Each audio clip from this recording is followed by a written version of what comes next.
Welcome to the Vocal Lab Podcast with your hosts Shelby Rollins and Jason Catrone, bringing you the best from the music industry. Get ready for first-class conversations packed with exclusive techniques and transformative insights, all designed to help you reach your top note. Welcome to today's podcast. I'm Jason Catrone. I'm Shelby Rollins. And we're Vocal Lab Collective. Here we are. We're in the Vocal Lab Podcast. In our new space.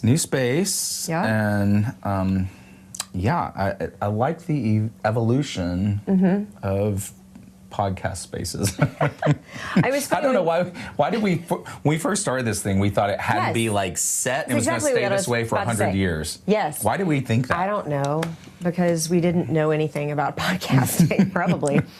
And, podcasting is a visual video experience now. It didn't used to be. And to be completely honest, I rarely watch podcasts myself. I listen to them almost exclusively. Occasionally I watch one. But because I mostly listen to them in my car, I'm not watching anything, right? So I don't know what kind of podcasts I don't know what the set looks like. Mostly business. I listen to a lot of business. Some like spiritual ones. Like, I love a good podcast in like the worship space. But I really listen to a lot of businessy, kind of personal development kind of stuff. Okay, that's cool. Mm-hmm. You know what? I don't really listen to much stuff. Yeah, you've said that. I don't listen to those like I don't watch TV. Story ones or what are they like true crime kind of things. I still to this day don't even know what that is. Those are so popular though. Is it like telling stories that like real? Is somebody just telling a story? It's basically like Dateline that happened. On yeah, like Dateline. Those are highly popular. Yeah, well, Dateline is highly popular. If we really want to like boost our views, we should like kill Carlos and then we'll talk about it. But then we'd be podcasting from federal prison. So that's a thing too. Oh gosh. Anyway. Yeah. No. I mean, not going to be the whole podcast realm is really fascinating to me, especially now that we're in it. Yeah. But I don't listen to stuff. I don't. I don't know if this is a good thing or a bad thing. I stay abreast with current events just by headlines, but like I really don't watch TV. If I'm home, as I've told you before, like it's just casually your cooking shows on Saturday morning. Cooking shows Saturday morning. You're Joel Osteen on Sunday nights. Love me some Joel Osteen on Sunday night. Yeah. Carlos and I, Monday morning, we'll talk our cliff notes of Osteen's sermons. But I don't, outside of those few things, I used to love watching Wheel of Fortune. Because I just grew up, my grandma watched it, and like I love Pat and Vanna, and now that Pat's gone, I think I'm out. I have nothing against. Who took over? Who do you think? He's taken over everything. So he's not Ryan Seacrest? Of course. And I have nothing. It should have been me for sure. We talked about this. I would have crushed it. I was like, you would have been great. I would have been so good at that. And nothing against Seacrest. He's like. He's also great. King of the media world. Maybe he should. Seacrest, do you want to be on our podcast? I'll watch it, but it's going to be hard because that was such a nostalgic thing. Oh, yeah. Pat and Vanna. Yeah. But again, to the point, I don't really watch things. I don't really listen. If I'm driving, typically if it's around town, from A to B, I'll make phone calls. Yeah. Catch up with friends, little business call, whatever I need to do there. If it's a long drive, like to the farm in Kentucky, I will put on music. Mm-hmm. Or make a call here or there. Mm-hmm. But I don't know why. I don't listen to podcasts. I should really dive into that a bit, I think. Well, we've been listening to our own. And not because we're narcissists. I mean, there might be a little. But honestly, no, I actually find it really valuable to listen back and learn and... Yeah, no, true. Think, okay, how can we make this better? It's how really can I good to listen ask back questions to. Better? How can I reframe things or be more, efficient with my words? Different ways to improve the podcast. So it's like research. We drop so much knowledge on this dang podcast. I actually learned listening to myself talk. Especially later on, when listening you just back. When you throw it out there, Jason, I already said we weren't narcissists. Hey, I think anyone in entertainment at some point has to have a good little bit of narcissism in You their are pocket. an Enneagram 4. I'm just saying. saying. I wonder if our people are Enneagrammers. It's about suppressing and managing the narcissism and the ego and the you were truly humble. Humility. But we talked about humble brags last time. Yeah. Anyway, well, no, I've actually been listening to more music podcasts, and interview based, anything that's interview in general, because a lot of our podcasts are interviews, and most of our podcast that's just you and me, we're sort of interviewing each other in a way. And I've learned a lot by listening to other people who've been doing it longer and who are better at it, because I want to be better at it. So I've been listening to more podcasts. Yeah. So, and now my list is growing of people that I want on our show, because I've been listening to more. And I want it to grow outside of even music. Like, it's just like there's so many fascinating people, right? Just in media as a whole. Yeah, if there's anyone you want to hear us interview that we could maybe reach out to, hit us up, support@vocallabcollective.com. Yeah, any questions that you have that you want us to answer, maybe that can be like a little segment we can create as like audience questions. Yeah, support us and we'll support you. Support@vocallabcollective.com.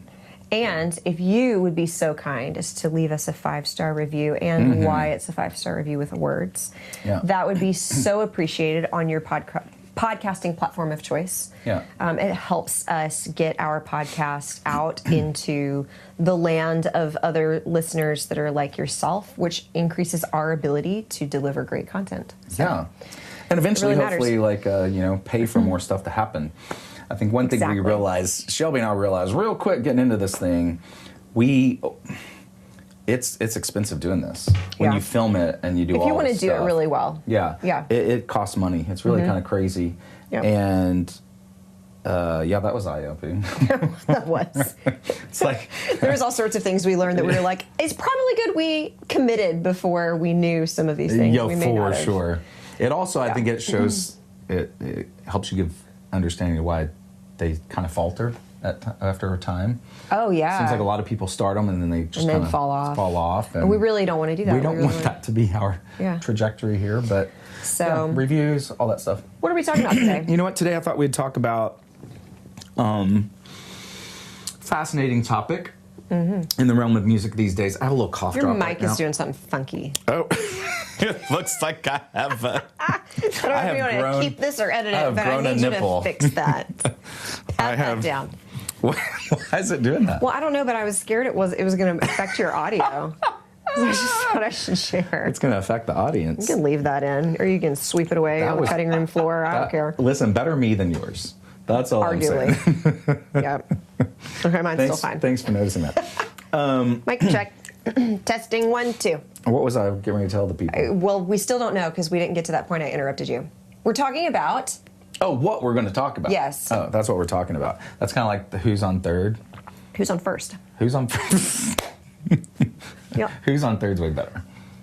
Because then you skip first and second, you just go to third base. The bit is who's on first. Isn't that what people do when they... Are you talking about that old sketch from like when our parents were kids? Yeah. It's called Who's on First. Yeah. But who's on third? No. We have digressed. Who? Today I thought we would talk about... Just Google it. Today I thought we would kind of step into the space of touring for all you musicians out there and music biz people. Yeah.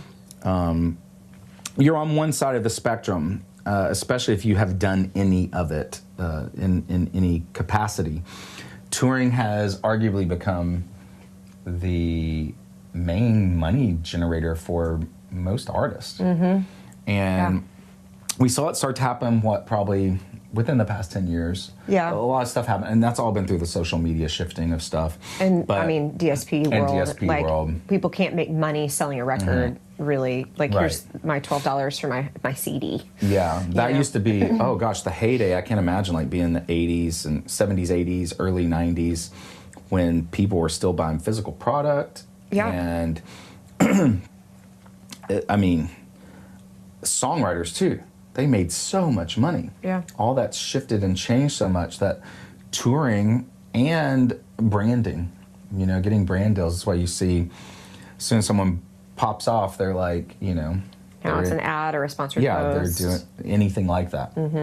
They're partnering with major brands and labels and designer labels because it helps fund the entire machine. But touring, by and large, has become the main money generator for an artist and their team to kind of help pay for everyone. Yeah. Especially to keep the music part of it facilitated. I would probably argue, I don't know this, it's individual, but I'd probably argue that a lot of the brand deals, that probably helps, put an extension on the house or buy a new car or get the plane, whatever. And it makes sense because I feel like it's easy for us in our social media world to be maybe irritated that people are, oh, it's an ad, oh, you're sponsoring, blah, blah, blah. The reality is most people aren't watching live TV anymore where you see commercials. Right, except for like sports, live sports are I think what is single-handedly keeping network TV alive. That and news. Dateline, maybe coming back to Dateline. That and news. And the news networks. Yeah, and so most every other show you're just watching it on demand, and you pay for a streaming service for that, but you're not watching commercials by and large anymore. And so ad placements are so different than they used to be.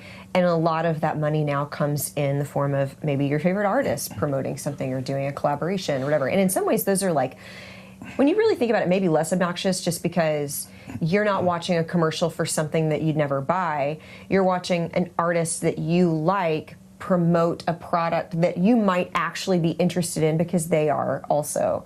But I used to find it kind of like, oh, you're selling out. You did an ad. And now I'm like, look, if it's the right fit, I'll do it. Isn't that kind of funny that we never Makes really... sense. We never really thought that when it was TV. No. Like, I never looked at the TV and been like, oh gosh, why is ER showing this terrible commercial? And why is Michael Jordan on this commercial? Why would he do that? Oh, right. Yeah, especially when they're in the commercial for sure. Yeah. But sometimes on social media, I'll still be like, you're like, oh, that's cool. That kind of annoys me. It shouldn't. Yeah, it shouldn't. It really shouldn't. It can. But anyway, that's the brand deal side of things. But then the touring side is really a big part of the revenue generator for sure. And that's why we've seen ticket prices go through the roof. Crazy. I mean, was it Taylor Swift's, was it the Eras Tour that really, I don't know, kind of began a new chapter of like the Ticketmaster world domination? No, well, I mean, it started way before that. But there was some sort of, like, I don't know if it was her tour or something that all of a sudden tickets went from being like, I can afford maybe $100 to $200 for a really decent seat to like nosebleeds are $400, $500 kind of thing. And now decent seats are like $1,000. It's like impossible to see really high-end, like not high-end, high-level popular artists sometimes without selling organs on the black market. I remember seeing like, I forget the number, but it was like $2,000 or $3,000 the average all-in price that someone was spending to go to a Taylor show on this last big tour, when you counted in their travel, hotels, food, the merch, outfits that they were buying, the outfits, all of it to wear and to buy at the show. Yeah, I mean, she boosted the economy with that tour. It's that's going to go down in history as a blueprint for touring. Yeah. Until something else causes a shift in what that is. Yeah. But as artists. It's gotten really hard to... the irony is this. It's gotten incredibly cheaper to make a song. True. You can just go in with your computer and make a song in your house and upload it, and for a couple $100 the barrier of entry is way lower. Yes. The level of... How would you say that? So if the barrier of entry is lower, the level of reaching the pinnacle, or the arc to reach that pinnacle, like a Taylor or a Beyonce or a Luke Combs, whoever, has gotten so much higher because touring is so expensive. Right, and ironically, how you make money. And how you make money. And that's, you see a lot of mid-level artists who maybe have record deals, but they're not a household name yet, but they have a really great fan base or something. I can think of a handful. But those artists are, even with a record deal, even, like I know of a couple artists that are on labels that are like offshoots of the majors. Okay, so they're not on the major, but they're on like the sub-tier label. Sub-label. Yeah. And they can't afford a bass player for their tour. Listen. Literally, specifically, I know somebody that I'm thinking of. I'm not trying to drop names because I'm not trying to throw anybody or a label under the bus, but the reality is... Like... Okay. Like... The fact with my big band record, like, it's been my passion and dream to do a record like this. The record itself is so expensive because it's all real musicians in a recording studio doing live music. That's expensive. Yeah, you got to pay all those people. All those people, right? And so that's expensive. Like the song "Crazy" I recorded, the Patsy Cline hit. I think there were like, Carlos, how many people were on that? Like 52 or 50-something people on that one song. Wow. That's not cheap. No. That doesn't include like getting the arrangements done and all the charts and like everything. Yeah. So that's expensive. But then how do you tour that? Right. And so... Because you got to recoup all that money you spent. For sure. And also it's just hard to, especially when I don't have like a name to go. So when we first launched this project, we were trying to focus on B, C level markets and theaters that have money set aside to do a certain amount of shows. So it's not, they don't have to have a big name come in to sell tickets because the money's already there through a governmental agency or a nonprofit, whatever, supporting the arts in that community. So a lot of people are on this touring circuit because, again, you can be like a dueling piano thing. No one knows who you are, but they love dueling piano shows. And it's in, Macon, Georgia at the Arts Center. I grew up going to Macon. You did? Yeah, my grandparents lived there and my cousin and her family. Oh, no way. And so I'd go to Macon like twice a year as a kid. What's Macon famous for? The Macon Whoopie. Hey, I knew you were going to say team. that. Yes. Yeah, the Macon Whoopie. And I was like, Mom, what's that mean? You're like, one of the best sports teams names ever, the Macon Whoopie. It's crazy. It's so funny that they got away with that. But so anyway. Good. Sidebar. Sidebar. But, so in my own realm, instead of having 15 to 18 players out on the road with me, we break it down and make it Jason Catrone and his little big band. So there's only 6 players. That's still expensive, and it's really hard for me to be able to make shows happen. Yeah. Because they have to eat. I have to eat. I've done a lot of shows, Shelby, where I've not made a penny. I've actually spent money in order to do the show. And artists have to do that. I've never toured, but I have played gigs of my own music or in just a group setting, music with other people, where it was either for free or for exposure. People like to do that one. Or I barely break even, or I just lose money. Like plenty of times. And honestly, that was one of the greatest lessons I probably ever learned, and a hard one, is that as the artist, you really do have to invest in that art. And there's going to be a lot of times you don't make any money, and you may spend money in order to make a moment happen, or definitely a record. Yeah. But that definitely comes into play in touring. And with the sponsorship deals, that will help as you grow. Yeah. Obviously selling tickets, all of that. But this whole system of touring has gotten so complex and so expensive. And it's why so many artists are like doubling down on merch. Like paying money to get really, really cool merch designs, because if it looks really cool, people will buy it. Totally. And that's a major way people are making money on the road. And small tours too, like small shows. Small tours really live on the merch. Yeah. And you have a lot of artists that aren't even touring. They're just making music and putting it out there. Because it is really bizarre. It's at a place where it's almost impossible to break through to that next level. Yeah. Just touring. But I do believe this. I still believe touring is the most honest, authentic, and special way to connect with a fan and build your fan base. Yeah, definitely.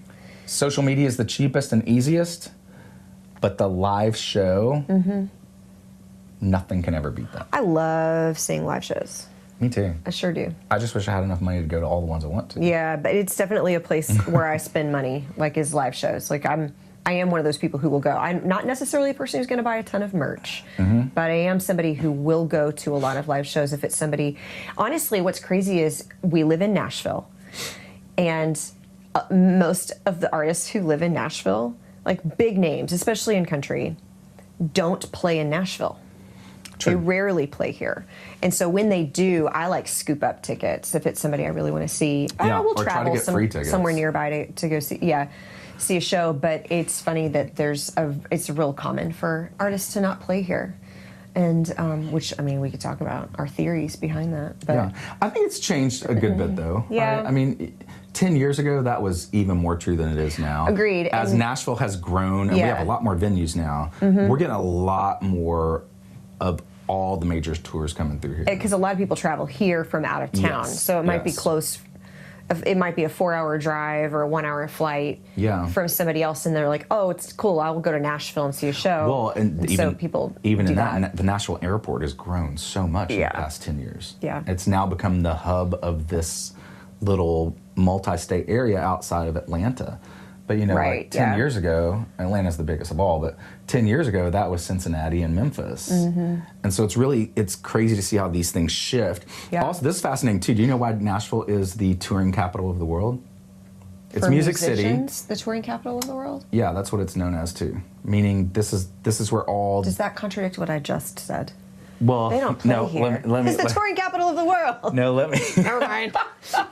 I wish Don't that listen were to me. I wish that were true. What I mean by that is Nashville is where it's the center of all the support for tours. Oh. Buses, production, lighting, all that. Got Do you it. know why it's Nashville? Why? Why it became Nashville? Do you know why Nashville became Nashville? No, I do not. Tell the people. Tell me. Or why Nashville became Music City? Oh. Because Nashville is within a 500-mile radius of like 80% of the country's population. Oh. Maybe, I think it's 80%. So you have all these support systems. So you'll have like Pink, who lives in California, does her world tour. A big chunk of her support for that tour is based in and out of Nashville. Right now, her band's probably from LA or dancers and some of those other people maybe, but the buses, the trucks, the rigging, all of that, and those support people, by and large, come in and out of Nashville. So That's it's a interesting. huge part of the industry. Yeah. That people don't see. They just see. They buy a ticket, go see the show. It pops up and it's there. Yeah. They don't.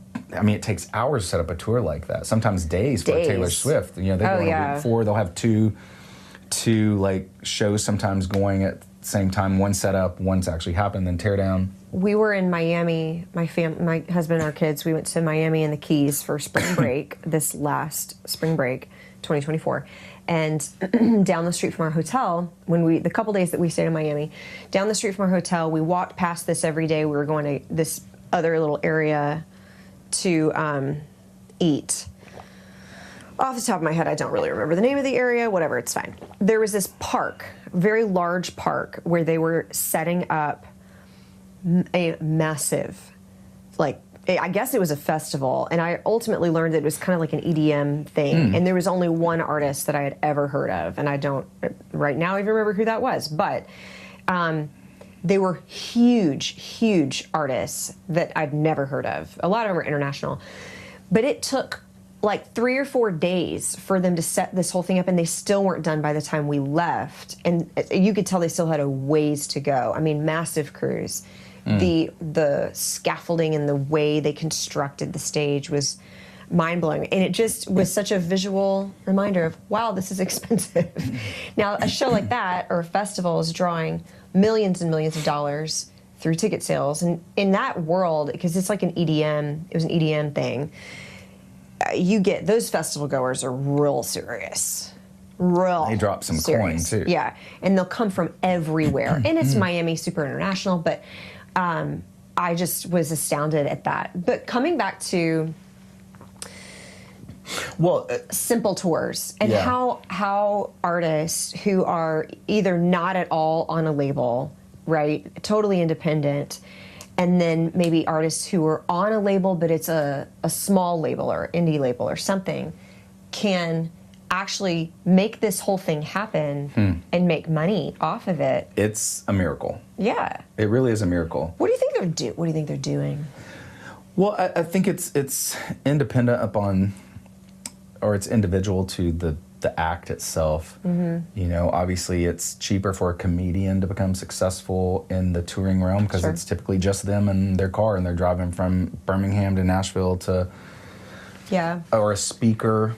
I've always been really envious of speakers and comedians because, especially when they blow up, they keep all that money. They got like a small team, right? But it's just them and a mic. Musicians, and a stool. There's always a lot of people to pay. Yeah. And then I decided to go in and do like the biggest form of musicianship, have 20 of them on stage. That's really hard to make that work.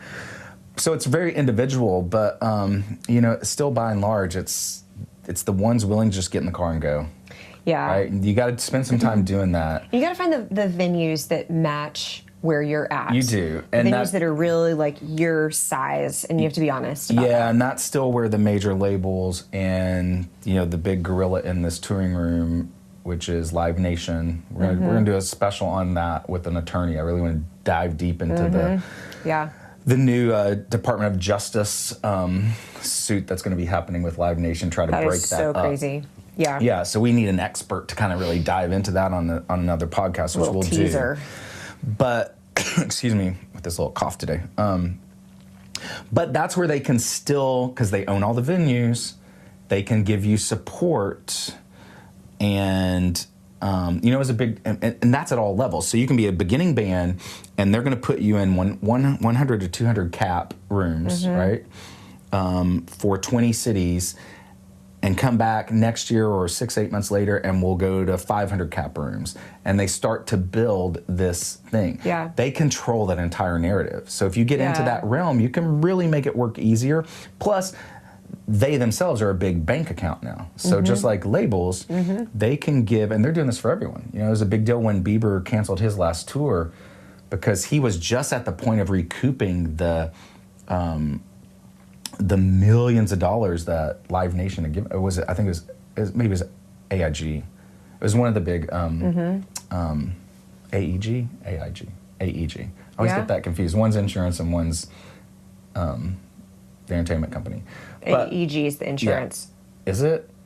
That's what I bought when I bought ticket insurance. AEG Entertainment Company.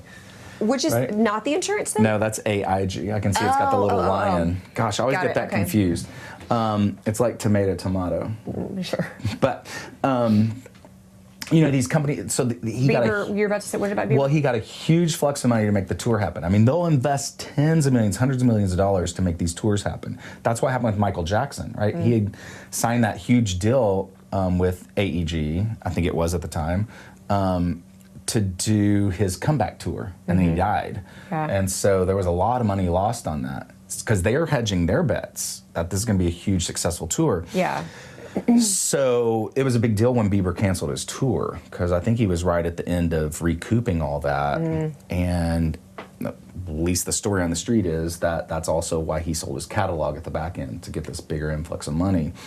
So is it when he was having all the health issues? Yes. Yeah. Point is this: at every level of the game, just because you're a huge artist and touring does not mean that it's still not hard to make money.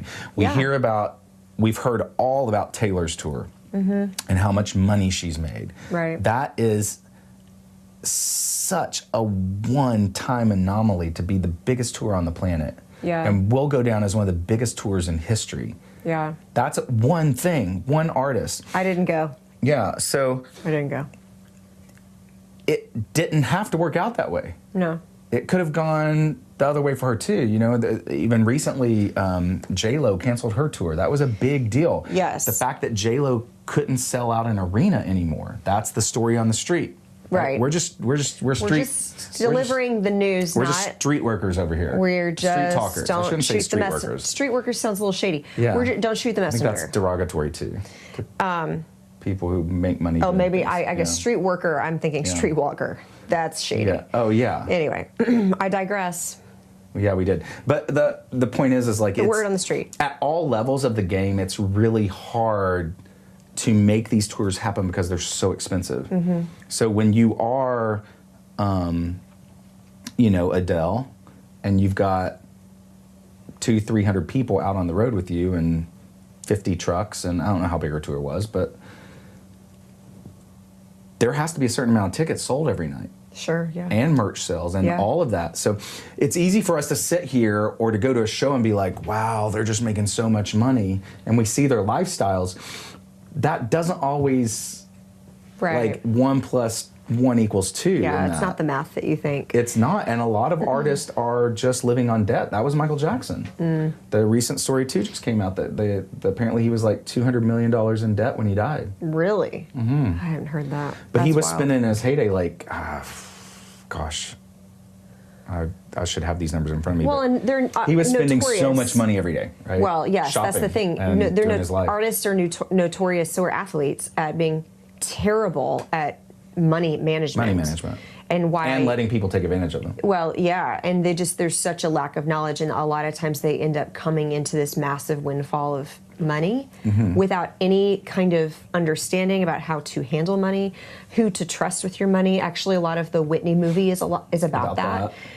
Did you see the Whitney movie? Yeah, so good. Yeah, and oh my gosh, I learned so many things about Whitney in that movie. I was like, whoa, I didn't know these things.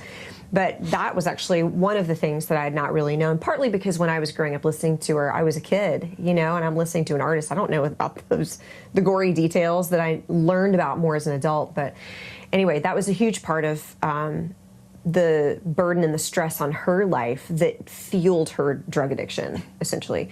And not the only thing, but just part of, it's just all part of the story. Did you know I was in the room with Whitney one time? I can't really tell the story. Why can't you tell the story? What do you mean? Because it was in one of her private times when she was going through stuff, and I was at an event in the green room, and she was there. She walked in, and I thought I was going to pass out. I didn't meet her. I didn't talk to her. I definitely was keeping my space, but you breathed the same air. I know. Wow. I know. And guess who else was in that room? Maya Angelou. What? Your Shelby, life, I got Jason, stories galore. This is... But I wish I could tell more about that. Sorry to tease you with something I can't really tell you about. How long ago was that? What year was this? This would have been when did she die? This would have been mid-2000s. Somewhere in there. It was not long before she died. Oh my gosh. You could have been in the Whitney movie. Maybe that's where I met her. No, I'm kidding. It wasn't her. That's crazy. Didn't know that. Yeah. Can't say I'm that surprised, but every time you tell me a story like this, I'm just like, ugh. They just get suppressed. I don't always remember them, but Why are you suppressing all the glory? It's not that I suppress it. It's just that I don't know. I think there's a lot of them, and I just don't always come to mind real quickly. Well, anyway, but that's what happens when you're a networker. You are, and this is why you want to be like an ambassador, right? Yeah. Okay, what I wanted to So something I've noticed when it comes to strategy behind this is you'll see, the artist that I was referring to that couldn't afford even a bass player for their tour, and so they were just using tracks for that, and had a couple guitarists, drummer. Carlos and I spent a long time touring with just tracks in the tenor group, and we couldn't a way. hire an orchestra all the time, right? And it's this artist is a phenomenal musician and player. Carlos and I got rich doing that tenor group. Nice. So this artist is a really good musician and player, and so that helps a lot when if you're out there and you're wanting to hire musicians and you can't afford it, you need to become the musician first of all. Valid point, valid teaching Accompany point. yourself. Yeah, right? Gone are the days. You and I grew up when it was like all the great divas and divos just sang. They didn't even write their songs. They just they showed up and sang the paint off the walls. And they made lots of money. Yeah. Today, I heard recently someone say you have to know how to play an instrument to be successful. And honestly play it well. Not only is it just for your own musicality and ability to be a great artist, but also for the practicality of sitting down and making a $500 check tonight. It's cheaper for you to just pay yourself than for you to pay multiple other players or even one player to play with you. Yeah. And so while that takes time, it's a big deal. I know guitar players who make six figures just playing guitar and singing. 100%. I know several. Yeah. And you don't know their names. They're not big stars. Yep. But they work and they love what they do and they make great money. And so there's that element. There's also, I think, something we haven't brought up yet is like a B-level artist or an up-and-coming level artist is one of the best ways that they can make money in touring is opening for a larger artist. Hands down. Right? And so huge. Being the opening act is massive. And you'll get paid for that typically. You do. And while your budget may be small, there's still something there. And it is part of creating your point of going from 100 to 200 cap room to the 500 room 6 months later or whatever. Right, and that's you get part of that. More exposure to more people how you do that. with the bigger artists. You get to, when you're on the right tour, usually you're getting paired up with these other artists because they see that you might have similar fan bases. Yes. And, if you like that person's music, you'll like this person's music. And Back to Taylor, she's been notorious her whole career for helping bands blow up. Because she, especially early on, would bring people she liked to open up for her. And then like, Yeah, a lot of great artists do Need that. to Breathe, like they're like, Did they open for her? I'm not sure. I don't know. Sometimes I think I make this stuff up. Or I question if I do.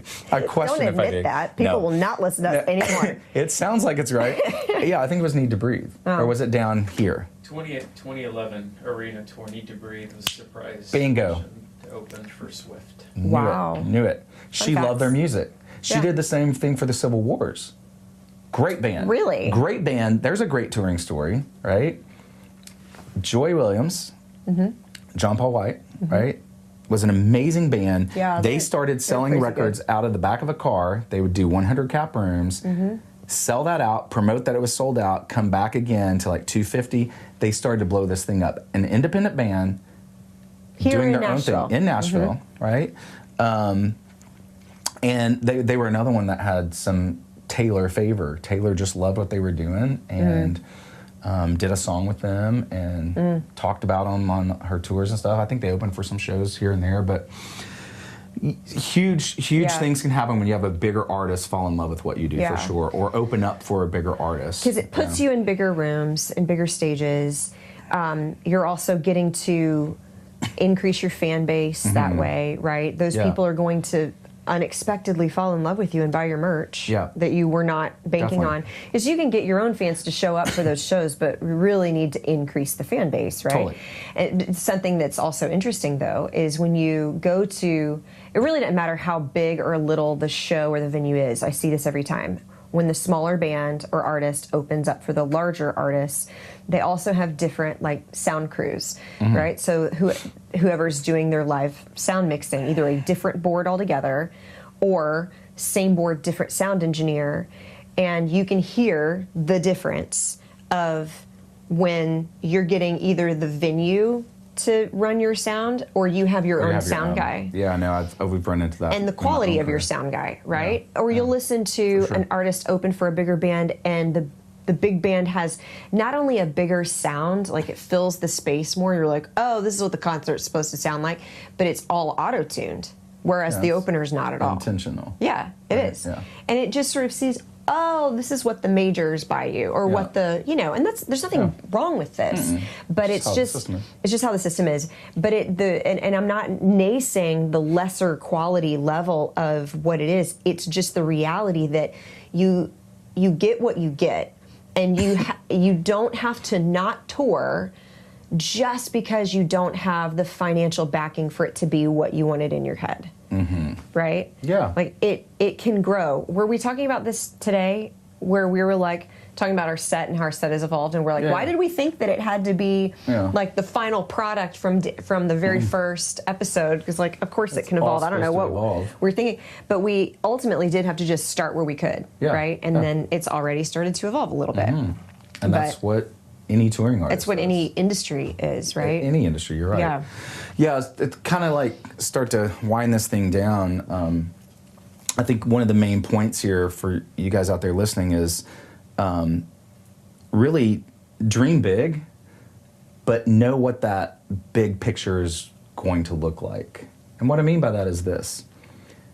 You can be the singer-songwriter with your guitar or your piano, whatever, your accordion, it doesn't matter. And if you want to have a career in music and tour and only do that for, bars that hire you to come in, have that plan and see it through.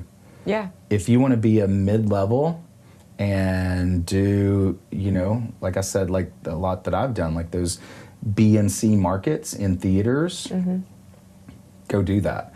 If you want to have an arena tour, make that your goal and go after it. Those are all very different and very doable. I mean, the arena is probably the biggest because there's a lot of unknown factors there, but obviously it's the biggest. But touring is incredibly hard and expensive, but it's possible. You have to be smart about it. I think that's the biggest point. And to kind of cap off my little point in all this, two people that I've always been fascinated by, again, from a very different time frame. One is active still, another one not so much. An artist that's never really toured, but one of the biggest artists of all time. You know what I'm talking about? From Ireland. Bono? No, I've toured so much. I know. That's what this is the only artist from Ireland I can think of. Enya. Enya. But she sold so many records, right? She was a huge artist because her music was so unique. Right. But she never really toured. And one of the biggest tours of all time that happens once a year, and they still do it, they work 30 days a year and make millions. I think it's brilliant. Putting you on the spot. I know. I feel like I'm on Jeopardy. Do I you feel like want it's to like a know? Christmas tour. Bingo. You're in the market. Is it like a gospel group? Nope. Who's the biggest Christmas act of all time? Arguably. They just do Christmas music, basically. Oh, just do Christmas music? I don't know. I was about to say Amy Grant because her Christmas show is off the charts. She made a lot of money off Christmas too. Carlos know in the back?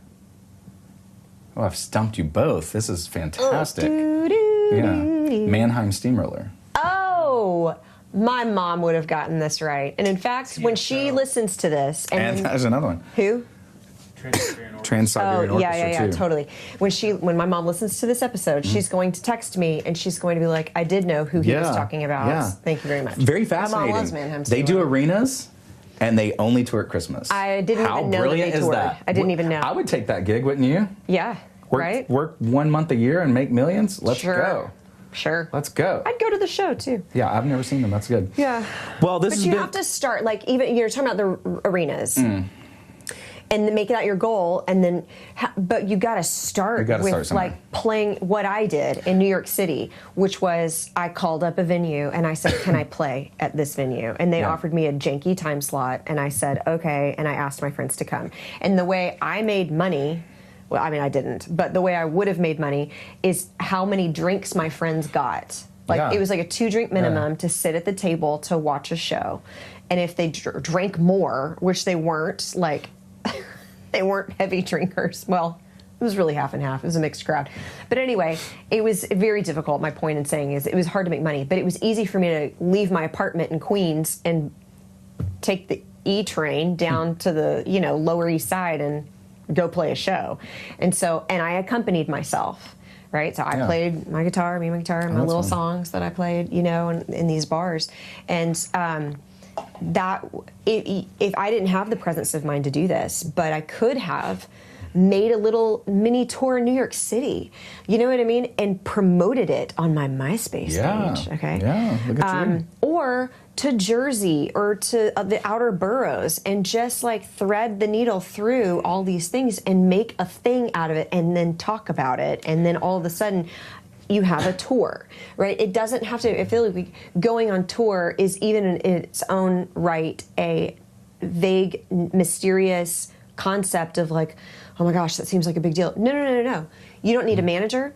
You don't need nothing. It doesn't need to be 60 cities either. Yeah. It can be like a 4-show tour. 4-show tour. And it's... But make it great, you, sell yourself, it out. and me, myself, and I. You know what I mean? Like, going out there, I play some shows. I just have my set list, and I can execute it well. Yeah. And whether you make money or not is, on your very first try, is really less the point. Yeah. It's really more the, the experience and stuff like that. And you learn so much. It's definitely... Music in general is one of those...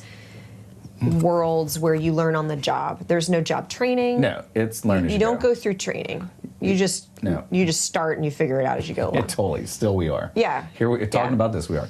Well, I think the main point is this, as we kind of wrap it up, is touring is, if you want to be an artist and have a longevity in this field, touring is by and large how you're going to make the bulk of your money today. Yeah, make some merch. Doesn't mean you have to tour, but you do need to ask the question to yourself, is this part of my business model? Oh, right? Yeah. Is it? And if it is, start small and be smart with it.